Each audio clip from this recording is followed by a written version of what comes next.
back to Rumah Nala.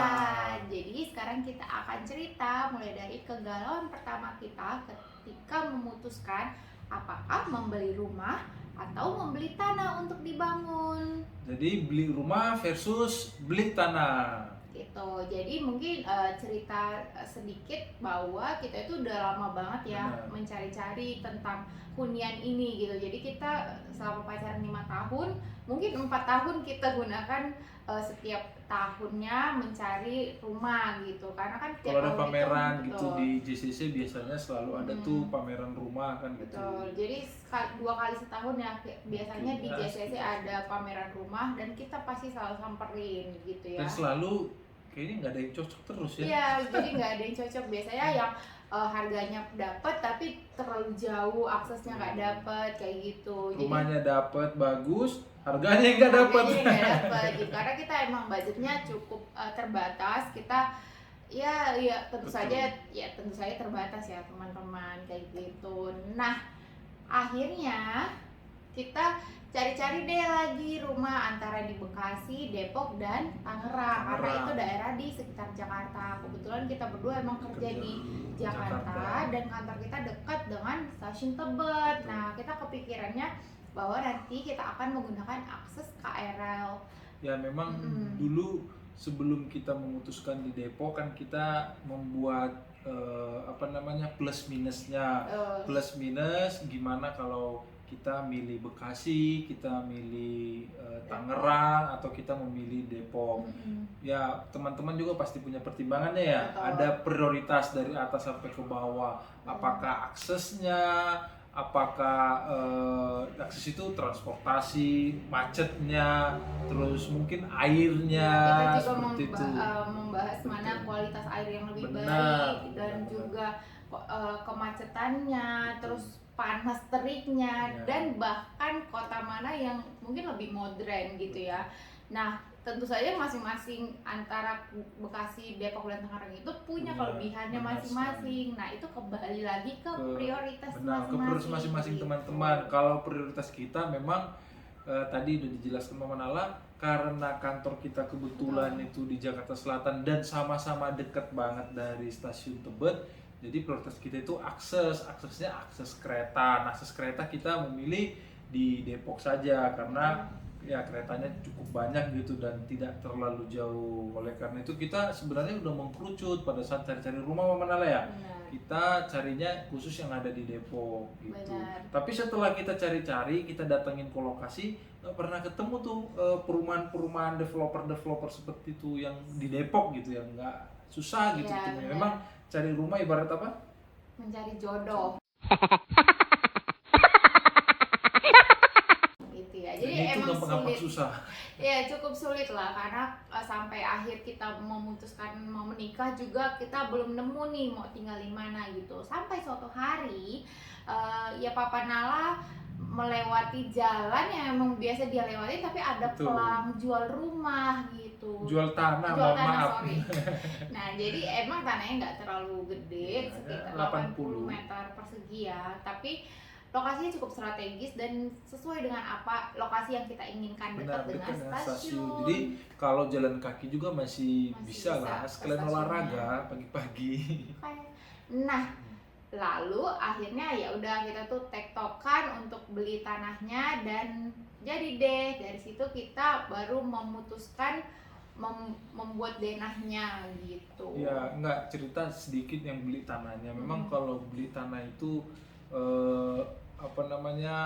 proses tawar menawarnya pasti alot. Jadi proses beli tanah juga agak lumayan lama ya, ada hampir sekitar 4 bulan gitu, tarik ulur, ditawar, dia nggak mau, ditawar lagi sampai ya harganya deal tadi. Karena emang udah jodoh ya harganya pasti ketemu gitu. Nah, jadi gitu. Dan ada proses notaris juga setelahnya yang harus dipertimbangkan. Pasti. Gitu ya. Proses balik nama, hak milik, sertifikat itu pastilah. Oke, jadi pertimbangan terbesar kita membeli tanah tadi salah satunya karena budget ya. Betul. Gitu. Dengan kita mempertimbangkan dengan membeli tanah, kita bisa mempres budget gitu. Jadi setelah kita menjalani cari rumah, biasanya kayak harganya mahal banget, tapi desainnya itu nggak sesuai dengan kita. Kan banyak tuh developer yang bangun klaster-klaster kecil gitu ya, luasnya nggak terlalu gede. Atau dari tampak luar kualitas bangunannya ya memang jelek gitu. Itu bisa kan, artinya rumah dari luar bisa kita nilai apakah pondasinya kokoh nggak bangunan itu. Nah itu sering sekali emang kurang gitu. Betul. Ada yang tapi harganya lumayan banget ya. Iya lumayan banget lah ya. Jadi hampir banyak, let's say 800 sampai 1 M juga ada gitu ya. Nah sedangkan ada juga yang emang udah sesuai dengan ekspektasi kita, tapi budgetnya pasti udah di atas 1 M, bisa kayak gitu. Nah jadi kita hitung-hitung nih sebenarnya kalau bangun sendiri itu habis berapa sih. Benar. Kayak gitu ya. Itu mungkin kuncinya ya, itu tipsnya. Jadi kita membuat RAB terlebih dahulu, kira-kira kalau kita mau bangun rumah ini berapa sih habisnya, atau sehemat-hematnya kita bangun rumah itu habisnya berapa gitu. Makanya kemarin kita di Instagram di Rumah Nala kita sampaikan kalau kita bangun itu tuh rumah mentek itu bisa di 150 juta gitu. Dengan memang tadi kita harus benar-benar membuat detail ya, rencana. Jadi pengeluarannya bisa kita rem. Oh, kalau seandainya besinya gitu atau pasirnya atau apanya lah gitu, itu bisa kita rem karena kita sebelumnya sudah survei harga. Jadi memang di lokasi tanah kita ini ada beberapa toko bangunan, ada beberapa toko material gitu yang lumayan besar juga, ada yang online gitu. Jadi kita udah membandingkan terlebih dahulu supaya kita di RAB-nya udah bisa kita detailkan seperti itu. Jadi angka bangun rumah itu sudah kita ketahui, ditambah dengan harga tanahnya. Nah, kalau di total harga tanah dan harga biaya untuk bangun itu sangat jauh gitu dengan harga perumahan dengan tipe luas bangunan hanya 45 loh teman-teman. Hanya 45 harganya udah bisa berapa tuh, udah bisa 600 atau 6,5. Padahal walaupun luas tanah kita 80, tapi luas bangunan kita bisa kita maksimalkan, bisa sampai 60, bisa sampai 70 gitu, bisa kita maksimalkan. Nah itu keuntungan kalau kita beli tanah plus bangun rumah sendiri gitu. Nah ada pertanyaan menarik nih kemarin, tahu dari mana sih kita bisa ngelis RAB-nya kayak gitu.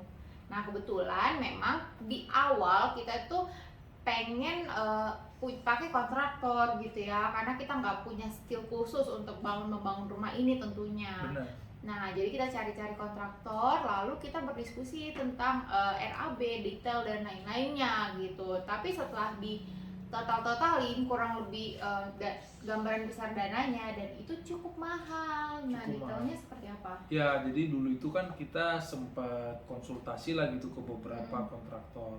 Nah ada memang yang nawarin itu, contoh nih kalau pakai Hebel nawarinnya per meter ada yang 3.300.000, ada juga yang 3.500.000. Kalau pakai bata merah ada yang nawarin sekitar 4 juta atau 4.200.000. Jadi memang tergantung spek. Jadi dia memang membuat detail juga sebenarnya RAB dia. Nah setelah kita hitung-hitung tadi, nanti next video kita akan bahas satu-satu gimana detail-detail harganya, cara menghitungnya. Artinya singkat cerita dari perhitungan kita ternyata nggak sampai 4 juta kok. Karena gini, kalau 4 juta saja kali kalau luas bangunan kita 50, luas bangunan 50 sudah 200 juta. 200 juta gitu. Nah, padahal itu luas bangunannya 50, masih 50. Kalau ditambah jadi 65, 15 meter itu ngaruh banget loh, teman-teman. Nah, padahal bisa jadi dengan segitu biayanya bahkan nggak sampai yang tadi 4 Plus, juta. dengan jasa kontraktor itu per meteran untuk garasi yang sebenarnya bangunannya nggak ada pun itu dihitung. Itu memang hitungannya bukan yang 4 juta tadi. Jadi yang 4 juta tadi itu memang luas bangunan. itu kurang lebih bisa setengah harga ya kemarin Iya, bilang. kalau nggak salah. Setengah harga Tapi ya. jadi Carport dia gitu-gitu cukup ya, pricey taman. ketika kita pengen memaksimalkan bangunan full untuk tanah ini Betul. gitu. Akhirnya kita tunda dulu untuk kontraktor dan kita hitung sendiri ya kira-kira bata sebenarnya berapa kalau kita beli Betul. sendiri, pasir dan lain-lain. Dan setelah kita catat gitu ya, ternyata loh jauh banget lebih murah kayak gitu. Ya. Dan dengan catatan tukangnya kita harus dapat sesuai dengan target kita gitu. Benar. Mungkin di next video kita akan cerita tentang tukang dan bagaimana pembayarannya kayak gitu ya. Ya. Nah, jadi keuntungan yang sudah kita rasakan itu yang pertama tentu saja tadi ya cerita budgetnya. Jadi kita Betul. udah merasa banget bahwa ketika kita memang sudah clear membuat RAB dan kita dapat menjalani dengan baik itu emang mendekati lah ya, dan memang lebih murah. Pada akhirnya memang kita lebih murah dan lebih sesuai dengan yang kita harapkan gitu ya. Betul. Gedungnya bisa kita rumahnya bisa kita pakai full sesuai dengan yang kita mau, dan tingginya sesuai yang kita mau, denahnya dari kita. Benar. Gitu. Nah, itu juga penting, denahnya dari kita. Jadi bentuk rumahnya memang sesuai dengan keinginan kita, bukan keinginan dari kalau developer ya udah kita terima aja kan gitu. Nah, kalau ini memang bentuknya benar-benar desainnya pure dari kita seperti itu.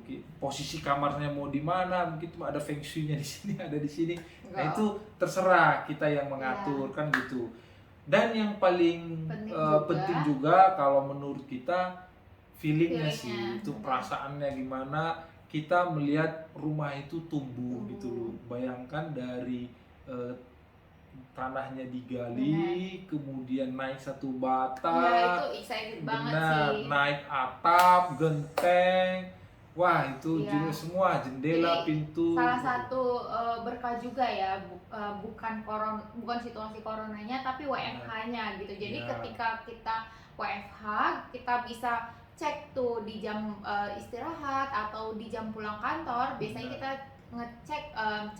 ngecek setiap hari ya pekerjaan dan progresnya udah seperti apa kayak gitu, dan itu ya seru banget. Jadi ketika seru gitu, jadi ketika ada yang salah atau ada yang kurang kita bisa langsung action kayak gitu. Jadi nggak sampai yang udah dibangun baru menyesal kayak gitu. Jadi bahkan kita pernah yang udah bongkar deh, geser sedikit denahnya, itu bisa kayak gitu. Jadi itu ya seru dan gimana lah ya, kayak ada kita menuangkan kreativitas kita yang gak seberapa ini di rumah tumbuh kita gitu. Itu aja sih.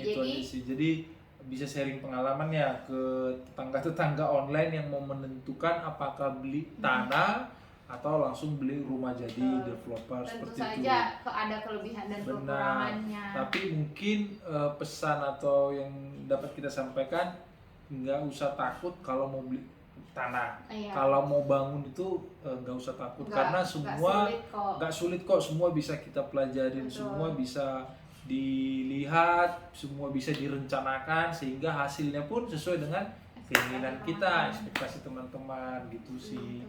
Itu yang mungkin informasi yang pengen kita sampaikan gitu.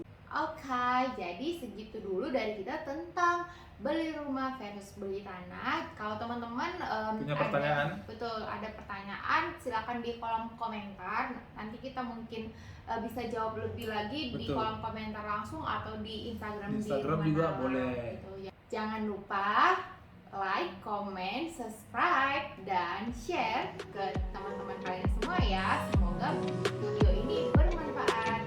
Oke.